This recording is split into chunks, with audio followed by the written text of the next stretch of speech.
a beneficência são sempre. Sede bons e caridosos.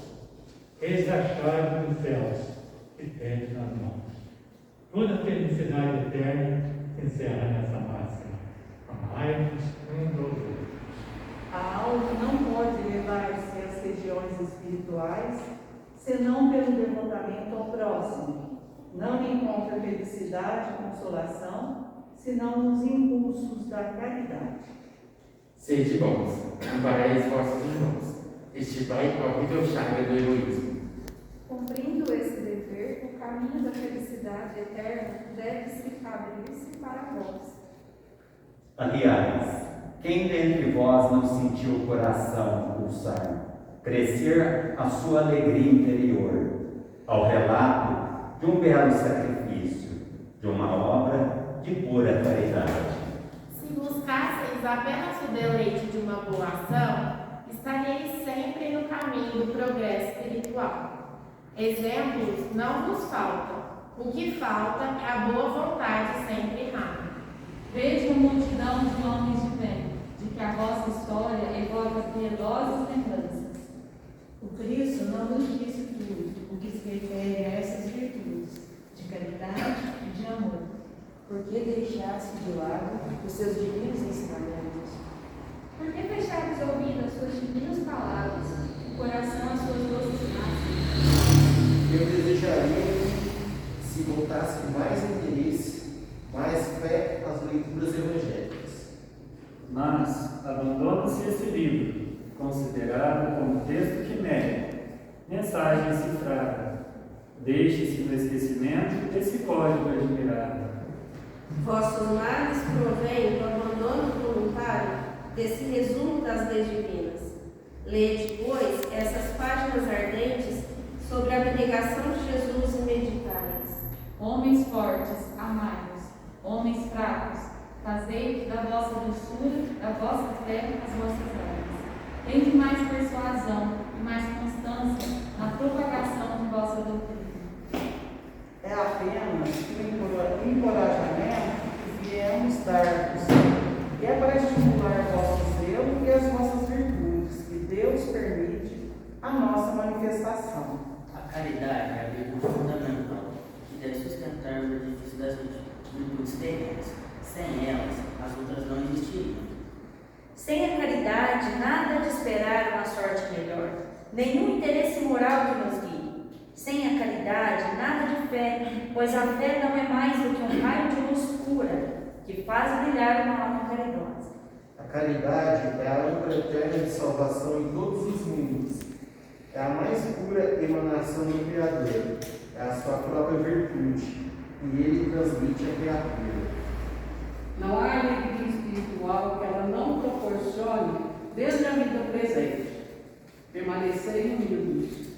Amai-vos uns aos outros, segundo os preceitos do Cristo. Assim seja. Amados irmãos, nosso agradecimento a Deus, nosso Pai, nossa Mãe Maria Santíssima, Jesus, nosso irmão, e o nosso irmão, patrono dessa casa, Vicente de Paulo. Vou orar agora o Pai Nosso e nós vamos continuar. Pai nosso que estás no céu, santificado seja o vosso nome, venha a nós o vosso reino, seja feita a vossa vontade, assim na terra como no céu. Senhor, perdoai as nossas dívidas, e nós perdoamos os nossos devedores. Não nos deixeis cair em tentação, mas livrai-nos de todo mal.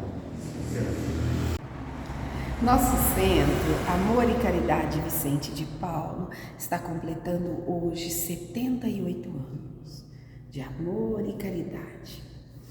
Durante todo o mês, nós vamos estudar o tema Jesus. O Grupo Francisco Cândido Xavier, que é o grupo de estudos da mediunidade, escolheu o tema Jesus e sua equipe de espíritos iluminados. Nosso espírito escolhido, São Vicente de Paulo, o patrono da nossa casa. Vamos conhecer pequenas histórias de Vicente de Paulo para nos inspirar, para nos auxiliar a seguir sempre em frente, cada dia melhores.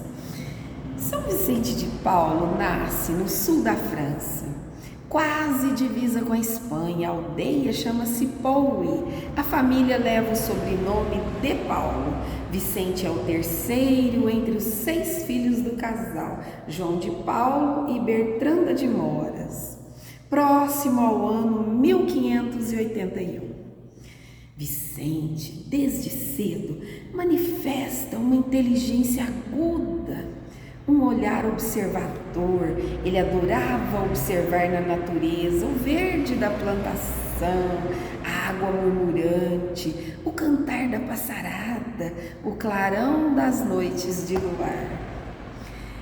Ele tinha também um espírito muito vivo, coração generoso e sincera devoção a Maria de Nazaré. Em função dessa devoção, os pais o encaminham aos estudos eclesiásticos. Aos 19 anos, ele ordena-se sacerdote. Para poder frequentar os estudos, o jovem estudante dá aulas particulares aos filhos de um juiz na aldeia, pois seu pai e sua família não teriam condições de sustentá-lo em seus estudos. Formado então, Vicente de Paulo chama a atenção da rainha Margarida, esposa do rei Henrique. Ela admite Vicente como esmoler, ou seja, encarrega-o de distribuir as esmolas para as aldeias, para os pobres. Vicente, afetuoso, ele vai muito além. Ele visita os doentes, ele abranda as desavenças, ele dissipa as dúvidas, instrui na fé os empregados e a todos ele presta incontáveis serviços. Então Vicente amplia muito a função que lhe foi dada de esmoler. Certa feita, celebrando uma missa, Vicente é informado que na aldeia tem uma família muito necessitada de doentes. Vicente então faz um convite para que todos auxiliem. Terminada a missa, todos se dirigiram para lá. A ajuda foi geral. Vicente de Paulo ficou muito contente. Seu cérebro fervilhava. Ele dizia: eis aqui uma grande caridade, mas está mal organizada. Hoje, pensou ele, estão todos aqui porque foram convidados, mas amanhã eles se vão para as suas nobrezas e os pobres continuam em grande necessidade. O que Vicente pensa então? Convida as damas da nobreza para trabalharem na visita aos doentes, na alimentação, prestar aos enfermos cuidados indispensáveis. E o que nasce então? A caridade estruturada na terra. Ele dá o nome de Confraria da Caridade. A partir de então, ele funda essas confrarias por todo o sul da França, em todas as aldeias. E, na sua observação, nasce então, ele institui, não é, a caridade dos homens. As mulheres se dedicariam aos doentes e os homens se dedicariam aos velhos, às viúvas, aos órfãos, aos prisioneiros. Continuava ele então estruturando a caridade. Ele era um homem de muita visão, orientava as confrarias, pensava muito além do hoje, incentivava a organização de cooperativas agrícolas, ensinava métodos de cultivo na terra. implantando pequenas manufaturas, criando centros de aprendizagem para as crianças indigentes, para que elas pudessem receber a educação cristã. Vicente, então, amplia muito o conceito de assistência. Ele sentia as almas, as suas necessidades. Certa feita foi ele convidado a trabalhar nas galés, aquelas grandes embarcações de guerra, onde criminosos eram trazidos para remar. Ele, visitando esses criminosos que eram delinquentes, viviam amontoados em calabouços infectos, acorrentados pelo pescoço e pelos pés, cheios de vermes, revoltas e desesperança. Vicente pensou: como posso falar-lhes de Jesus? Como posso falar das coisas espirituais? Necessário é melhorar as condições, pois eles apodrecem vivos. O alimento é pão preto, a água semi-poluída, os golpes de chicote são constantes. Vicente então chama Manuel de Gondi e os dois se unem e melhoram as condições das galés. Oferecem-lhes cuidados corporais, distribui alimento entre eles, consola-os, fala-lhes finalmente do Cristo e do Evangelho. Vicente chama-os de meus filhinhos. Vicente então procedia com a alma humana como fazemos com a terra. Primeiro afastamos o mato, revolvemos a terra, adubamos, contamos com o sol, com a chuva e finalmente a terra fofinha podemos plantar a sementinha de Jesus, confiante de que ela vai brotar. Esse era Vicente de Paulo. Vicente ama. Ele se mostra incansável na descoberta das misérias humanas, tanto de ordem material quanto de ordem espiritual. Ele estende socorro pessoalmente a essas aldeias, né, onde existiam as confrarias, ou então ele enviava as damas da caridade aos hospitais, às prisões, às escolas, às ruas. Nada escapava ao olhar generoso de Vicente de Paulo. E ele trabalhava sempre, incansavelmente. Ele tinha grandes amigos na nobreza. Ele era um mestre na arte de conquistar corações. Francisco de Sales, bispo de Genebra, a rainha Ana da Austrália, Luísa de Marillac, com quem ele trabalhou e prestou grandes serviços aos pobres, Maria, duquesa de Aguilon. Então Vicente reunia os nobres e apresentava os pobres. E cresciam todos, os nobres melhoravam o coração, o sentimento, os pobres melhoravam toda a sua situação material e espiritual. Vicente então passou a vida visitando essas aldeias sempre a cavalo e foi envelhecendo, a sua saúde foi defasando. Ele morava num seminário e dava aula aos estudantes pela manhã. Vicente, mesmo doente, levantava cedo e ensinava. Mas a doença foi se agravando e ele foi ficando, então, dias e dias no quarto. Desencarnou às 5 horas da manhã, no horário da sua prece. Diariamente ele fazia a prece às 5 da manhã.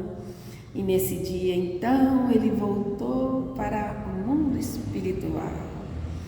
Seus pobres sentiram muito a partida do seu benfeitor, mas eles já estavam erguidos, né, melhorados física, moral, espiritualmente, estava implantada a verdadeira caridade na terra, como ensinou Jesus. Tive fome, me destes de comer, tive sede, me destes de beber, estava necessitado de teto e me alojaste, estava nu e me vestiste, estava doente da prisão e viestes me ver.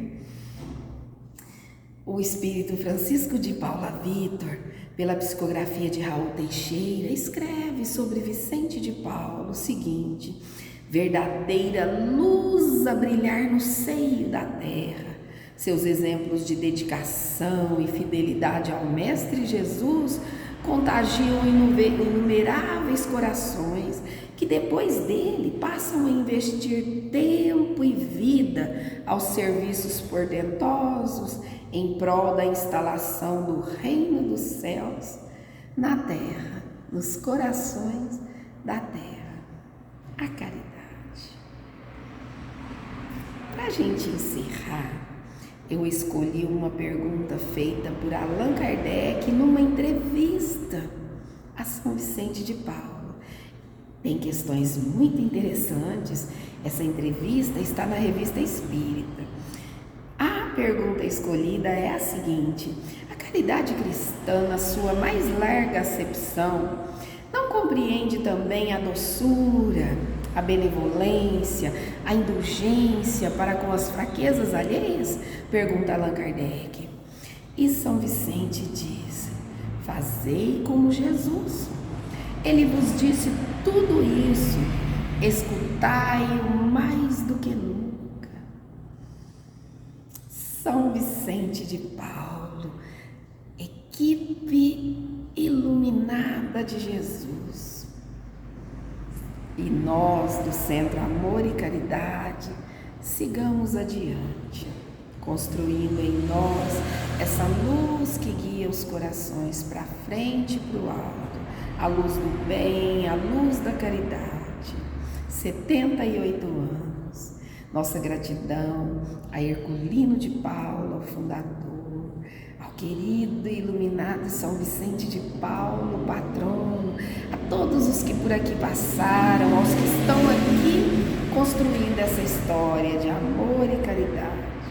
Gratidão. Jesus nos abençoe sempre.